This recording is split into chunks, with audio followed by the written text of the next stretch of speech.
Hey, Ballistic, how's it going? Sorry I'm late. There was a lot of things that happened, so I had to push the stream back. All right.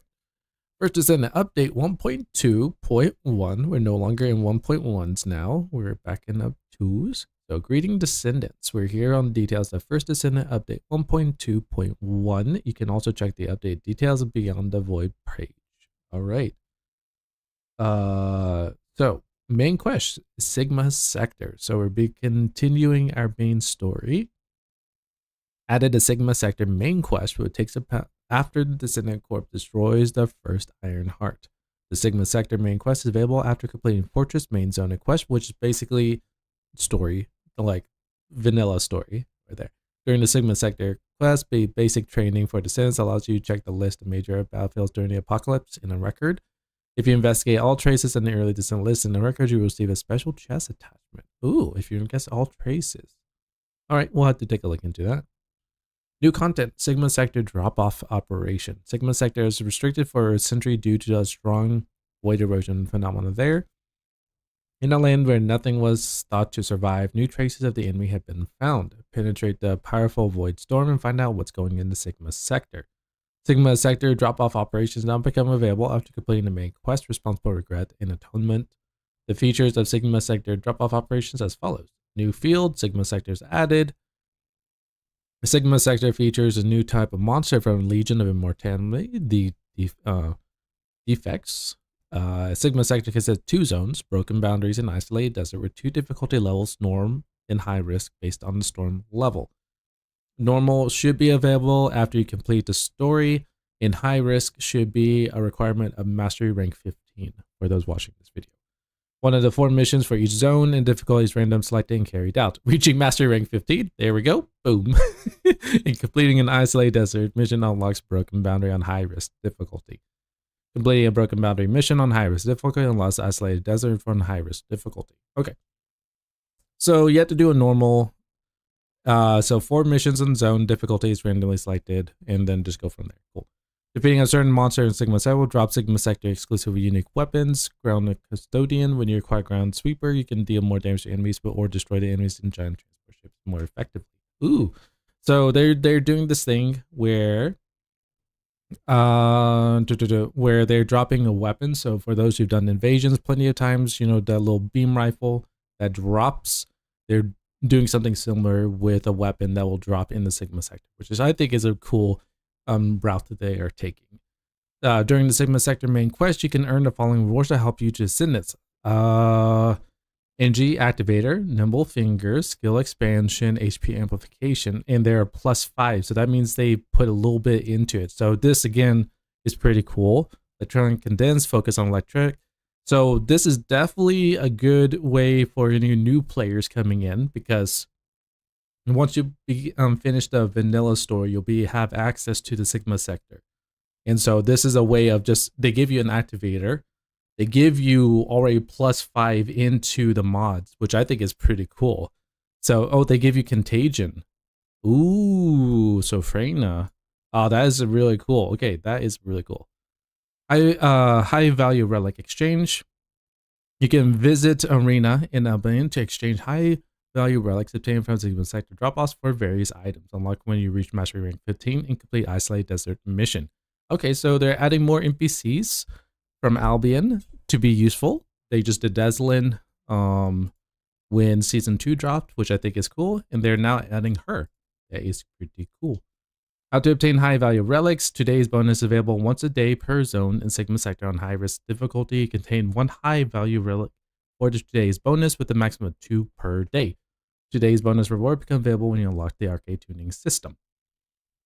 So XP booster, boom, good stuff like that. Descendant is Serena. For those who do not know, she is a fire flyer character. Add a new Descendant, Serena. You can acquire her blueprints, codes, and materials from the Sigma Sector drop-off operations. So, as we were not surprised with that statement, but there you go. Good morning, everyone. Hey, Alex. How's it going? Ballistic. Lise. Hello, you two. How's everyone doing? Doing good. We're going over the patch notes. So Serena's skills is passive divinity, receive bonus stats while in mirrored air. Active is Sacred Flame, which is a pretty much a cone-shaped boom, which is pretty cool. Ascension is the be able to go up in the air, little jumpy jump, and then soar where you can dash in the air or go downwards. Redemption is ground, grants prayer of redemption for nearby allies. All that. We've seen it in the dev vlog, but we're still reading those skill modules. So these are the Transcendent mods. Divine Surge, which affects the 4th ability. Flies forward, inflicts knockback, which is pretty much a dive, and creates a fire pool, which is pretty cool. Inflicts has a trigger to recover rounds for him, which activates on the 3rd ability. When using the ground, soars higher in the air and leaves a hymn of exaltation on the ground, which increases jump for allies. Basically, you become a jump pad creator. So people who want to jump on the jump pads, boom. It is your birthday today. Hello. Very nice. Happy birthday to you, Alex. This is very cool. When used in midair, Serena moves and grants him a cool. External components. So we're having 4 new component sets to the system, which is pretty cool. We have the Ascending Armory, the Sprinting, the Crusader Knights, and the Unpredictable. So Ascending Armory, skill cost. So I'm basically what I gathered with these sets, they're really nice. A lot of these will probably be utilizing the 2-piece sets just because the skill cost would be nice. But then this one, reloading in midair, is more of a Serena thing, but it's not going to be strictly Serena only because you can use a 2-piece skill cost set, which is nice for your other builds. So this one I would say is just good overall if you use a 2-piece set right here. Sprinting, grapple hook charge time. When using skill, grant stack of agile up to during agile movement speed. So as I said, cracked out the bunnies will have so much fun with this one. But if you're a slow moving tank like Ajax, if you want, he can be a speedy boy if you want. So it's a pretty cool sprinting one. Grapple hook time will be very cool too as well. Crusader Knights, the chill resist of plus 6%. Grants max stacks of heavy armor, incoming damage modifier, and all that. So I'm thinking this will be good for a tank build. So if you want to crack your tank out as much as possible, Crusader Knights might be a good set to have. And the Unpredictable is actually, I think, is a really cool set, and I'm very curious to see how people will actually utilize this in play. Is that it cycles through different stat types. We have resilience, strength, and fierce attack. So fireman attack, skill power, and HP recovery through there. And so it cools down of 1 minute. Effects cooldown and equip on equipped. Randomly grants resilience, lane strength, or fear. So every minute while you're in a fight, you will be granted one of these random buffs. You can't force it. So, and as I said, it will be interesting seeing how people will even use this in this, because fireman attack, skill power, and HP recovery. It's going to be interesting. Yeah. Okay, module settings implement system. Added a module setting implement system, which allows the transfer of module settings applied to normal descendants to ultimate descendants. So for those who have been saving their base descendants and you got an ultimate but don't want to recatalyze, reactivate on your descendants, this is a free, pretty much an interesting way of doing it. So transfers the ultimate descendants required to implement. So this one here, the photonic implementer, will be part of the event that's happening right now. There are 3 events. We'll cover probably that in the patch notes, but there are 3 events, and you'll be granted 1 photonic implementer once you're finished with that. So just so you'll be able to get that one. Max capacity up and assigned module socket types and normal descendants can be transferred to the ultimate descendant as is. That means that both energy activators, crystallization catalyst applications are transferable. However, the assigned socket type is implemented into the same socket position in the initial module type of the standard descendant is not implemented. After they implement, the normal descendant loses the max capacity up in assigned module slots. However, any duplicate max capacity up and assigned module socket types applied to both normal and ultimates are returned as consumables. So if you just happen to have a base bunny and then you got a ultimate bunny, but then you did a little bit, maybe 2 cats in it, you'll get those 2 cats back in the activator if you did it. So that's what they're saying, which is a pretty cool system. Okay, arcade tuning. Now this is sort of the next tier of progression for your Descendants, and you have 3 slots for this, and there's a new passive tree right here.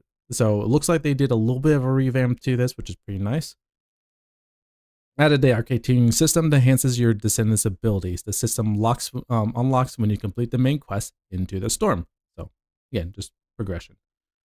Let's see here. Subquest is available to help you understand the arcade tuning feature. So that's a side quest. Use of the system requires arcade tuning, which requires your arcade factor level increases. You can increase your unique arcade factor level by taming and accumulating. Unique arcade factor XP can be tamed from various content.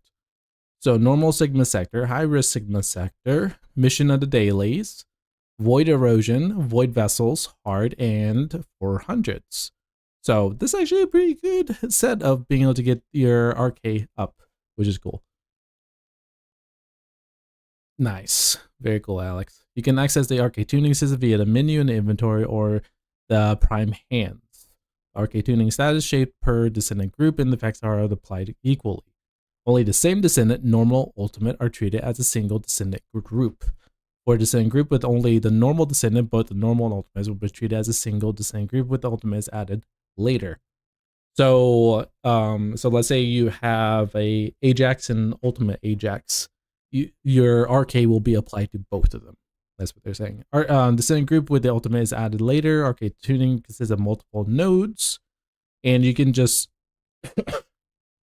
use the points to activate the slots that you want. All that cool.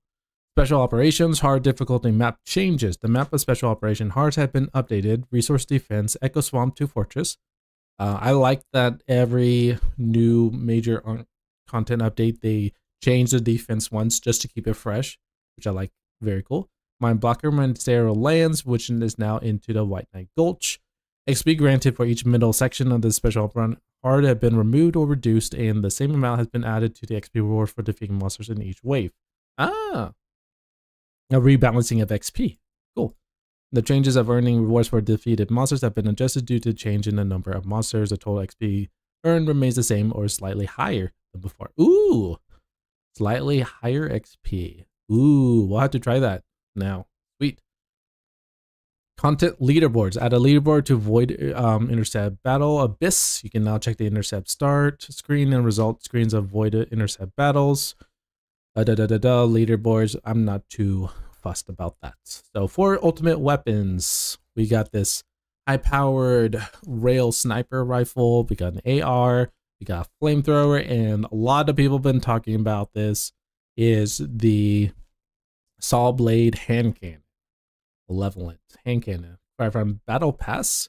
So those who purchase the Battle Pass, you will have it available to you. So you bladed cogs and then bounce between multiple enemies, but if you hit a weak point, i.e. their head, it creates additional blades. The beam rifle here, blueprint codes, double tap check, right there. I'm not too fussed about this one. I'm going to be honest. I'll still use it for mastery rank otter, but I'm not too worried about that one. The assault rifle will be usable for Descendants, but I think there's just more focus more for Serena because you have increased attack when you're up in the air and all that. So reloading in midair grants float and all that. So I think some people can find some fun ways of using the assault rifle for those who are non-flyers, but I think it's really good for Serena.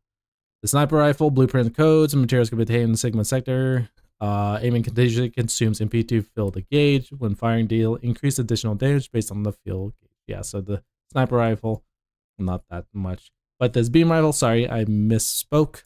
This is the flamethrower. A lot of people will probably have fun with that one. Void Intercept Battle. So this is the Terminator. Oh, Tormentor, my bad. Yeah, Tormentor, not Terminator.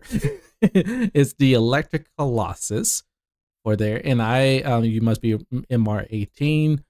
I personally think that he's going to be a walk in the park for a lot of people, especially with people putting tier 10s into their weapons. I don't see this guy being too hard for people and all that. Photo mode, added a photo mode for those who want to know. That's pretty cool. So we can you can do some basic camera movements, subject post-processing, and they said they're going to be adding more to the photo mode in later patches. So what you see right now is just the bare minimum mode, which I think is still cool that they're adding photo mode. A lot of games now are adding that feature, which I think is pretty cool. Customization loadouts system. Add a customization loadout system. You can set different customizations for each loadout. 3 customization loadouts are provided by default, and 2 slots can be purchased additionally. You can change the customize loadout and customize screen, which I think is pretty cool, just because we have so much more that we can customize, which is nice. Eyebrows, beard, dye features. For those who are into that, go for it. And then here's our new fellow. New doggo is going to be fun. Here's the Vespers hunting dog. And you can interact with the new fellow, enjoy diverse growth, XP through enhanced items and level up, which hopefully if you saw my video, some people should be stockpiled up on that right now. Module jam, so grants module drop chance increase. That is good. Auto pickup, auto dismantle, and auto. Okay, so here, this is what I want to know about. Okay, the auto refill rounds automatically refills the rounds for using weapons in regular intervals. As the fellow grows, the auto refilled round cycle gradually improves. Change the ability of the existing fellow, Hagios Sheepdog. Okay, so that's interesting. Automatically refills the rounds for using weapons at regular intervals. I'm curious on how quickly those regular intervals, but if you're using a weapon, you get filled in. That's pretty cool. So for those who do not know, because of this new Hagios Sheepdog getting ammo, initially they said that they were going to just keep it with the items and dismantling feature and all that, but they wanted to now implement it to all the doggos.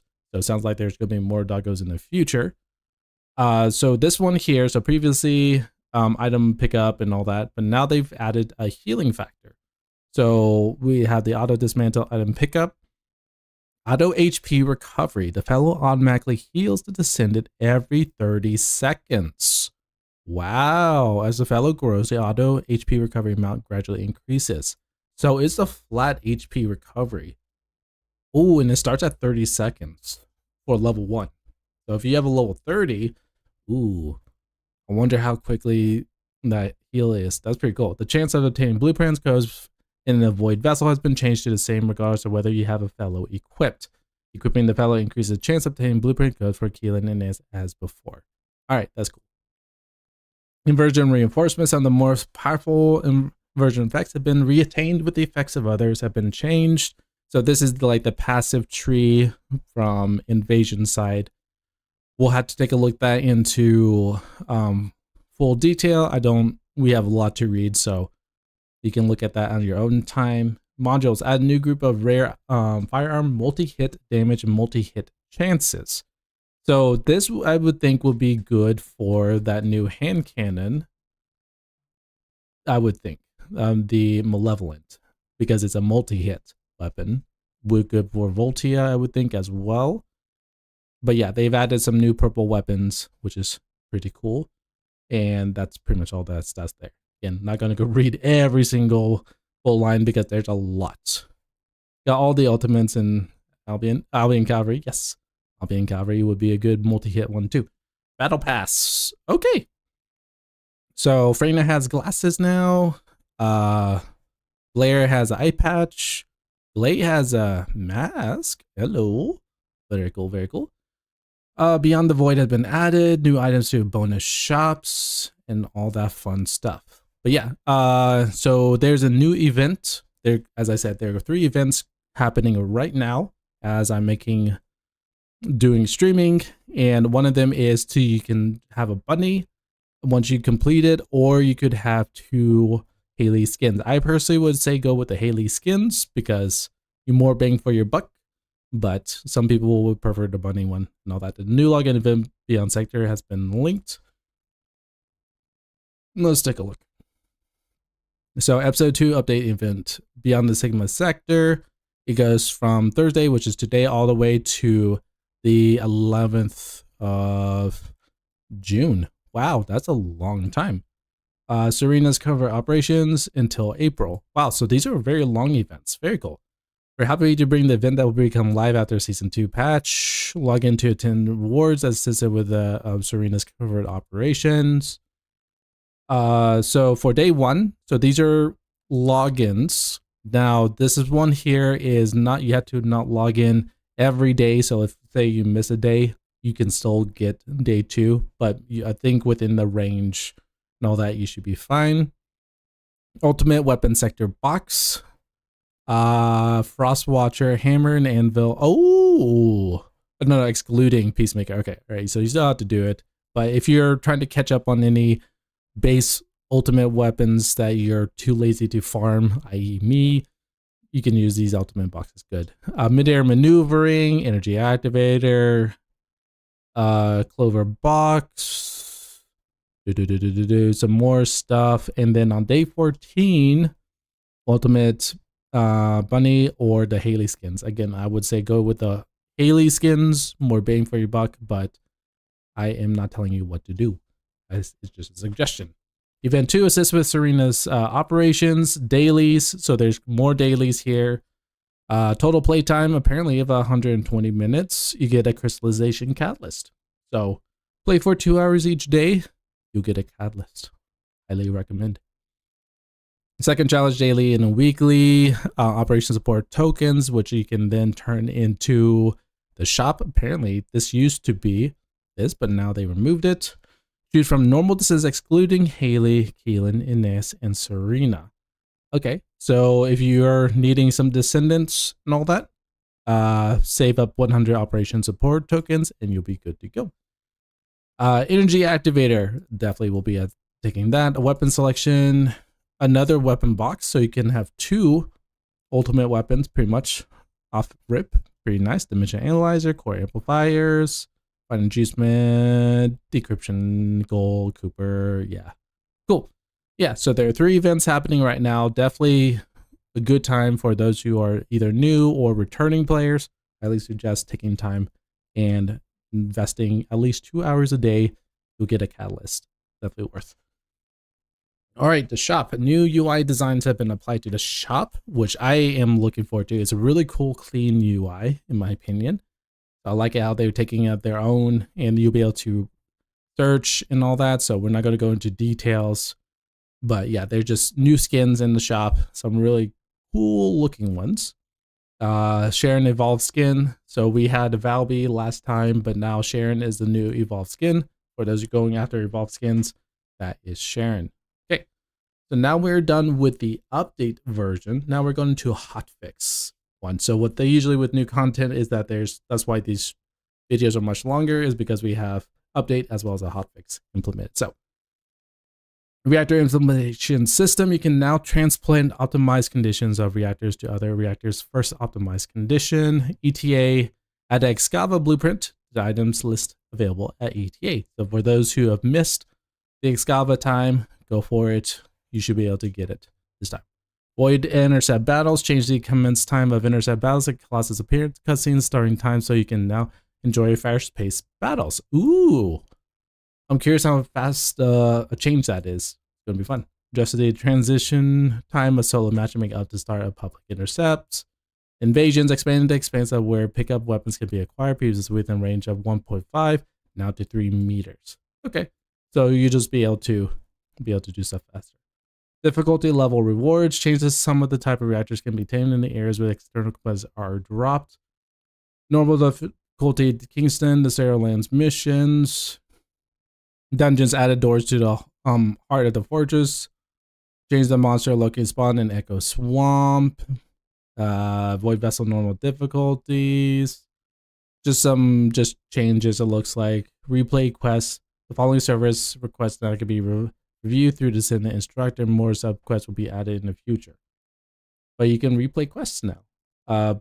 Bunny research complete. Master rank training complete. That's gonna be fun to try out.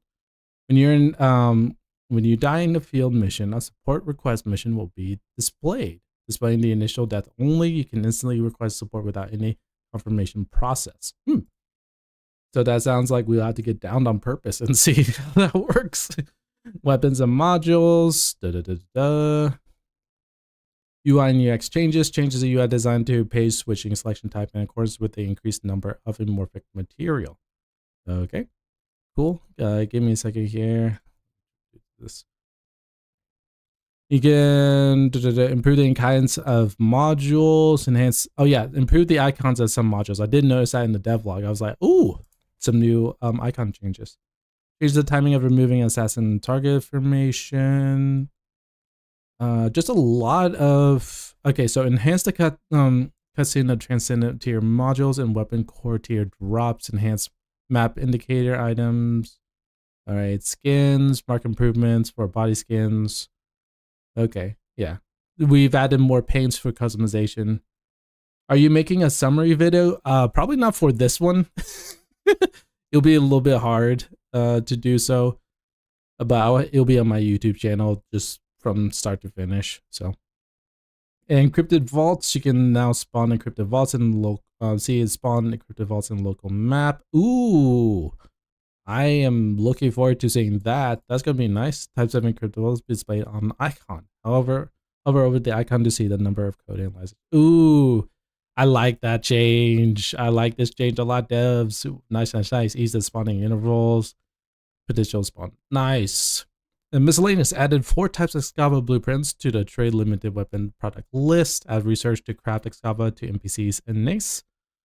The reward for avoid abyss intercept exchange and will be changed. Okay. So exchangeable with Tormentor concept skin, paint engraver, and back attachment. Existing vouchers will be reset. Existing utility vouchers will be reset. Oh, so does that mean the ones I've been saving are gone? We'll have to see. Obtain premium ET vouchers when selling the following new blueprints: Serena blueprints, Vespers. Okay. Made improvements to allow fellows to automatically pick up items with while descendants are airborne. Ooh, that's gonna be nice. Improved to allow Ironheart particles to obtain in Sigma sector normals. Bug fixes. Fix an issue with Frostwalker moves when coming out of combat when in frenzied mode. Never saw that, but cool. Fix an issue with Colossus. Eliminating cutscene is not played with failed intercept battles. Yeah, I have seen that. Fix an issue with the respawn to support requests of wars conditions are not being recognized. UI UX changes. Changes display items, currencies, XP equation related to current content in each content result screen. Fix an issue with the weapon module screen fails to renew each stats info when changed when made to. Yeah, I saw this. I'm glad they got that fixed.